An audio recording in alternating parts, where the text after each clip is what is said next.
అందరికీ నమస్కారం అండి. ఈరోజు వీడియోలో శ్రావణ మాసం వస్తుంది కదండి. ఈ శ్రావణ మాసంలో శుక్రవారం రోజు మనం లక్ష్మీదేవిని చక్కగా పూజిస్తూ ఉంటాము. అయితే లక్ష్మీదేవికి ఈ విధంగా బ్లౌజ్ పీస్ని చక్కగా అలంకరించి పూజ చేసుకుంటే ఆ తల్లి ఆశీస్సులు అనేవి మనకి లభిస్తాయి. అయితే ఈ వీడియో చూసే ముందుగా మీలో ఎవరైనా మొదటిసారిగా మన ఛానల్ని చూస్తున్నట్లయితే మన ఛానల్ని తప్పకుండా సబ్స్క్రైబ్ చేసుకోండి. మన ఛానల్లో పూజలకి సంబంధించిన వీడియోస్ ఉన్నాయండి. మీకు కనుక ఇంట్రెస్ట్ ఉంటే ఒకసారి మన ఛానల్ని చెక్ చేయండి.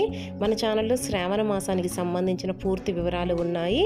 అలానే శ్రావణ శుక్రవారం రోజు పూజ ఏ విధంగా చేసుకోవాలి, శ్రావణ మాసంలో చెయ్యకూడని పనులు ఏమిటి, అలానే ఈ శ్రావణ మాసంలో నెల రోజులు కూడా మనం ఇంటిని ఎలా ఉంచుకోవాలి, ఆ లక్ష్మీదేవి మన ఇంటికి రావాలంటే మనం ఇంట్లో ఏ పనులు చేయాలో కూడా వాటికి సంబంధించిన వీడియోస్ అన్నీ చాలా క్లారిటీగా పెట్టానండి. తప్పకుండా ఒక్కసారి మన ఛానల్ని చెక్ చేయండి.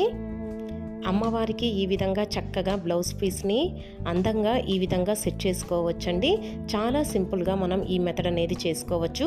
ఈ మెథడ్ కోసం ముందుగా మనం ఒక పట్టు బ్లౌజ్ పీస్ని ఈ విధంగా బోర్డర్ ఉన్నది ఎంచుకోవాలండి. ఆ తర్వాత ఆ బ్లౌజ్ పీస్ని 2 ఫోల్డింగ్స్ అనేది చేసుకోవాలి. ఆ తర్వాత అంచు ఉన్నది మనం కిందగా ఉంచి పైన సైడ్ అనేది మనం ఈ విధంగా చక్కగా కుచ్చులాగా పెట్టుకోవాలి. ఆ తర్వాత ఒక పిన్నిస్ సహాయంతో పైన కుచ్చు మొత్తం ఈ విధంగా చక్కగా పిన్నిస్ని ఈ విధంగా పెట్టుకోవాలండి. ఆ తర్వాత ఒక తాడు సహాయంతో మనం ఈ విధంగా కలసం మెడ దగ్గర ఈ విధంగా చక్కగా కట్టుకోవాలి. ఆ తర్వాత మనకి చూడముచ్చటగా ఉండే బుట్ట బొమ్మలాగా ఉండే అమ్మవారు సిద్ధమవుతారండి. చూసారు కదండి, చాలా చూడముచ్చటగా ఉంది కదా.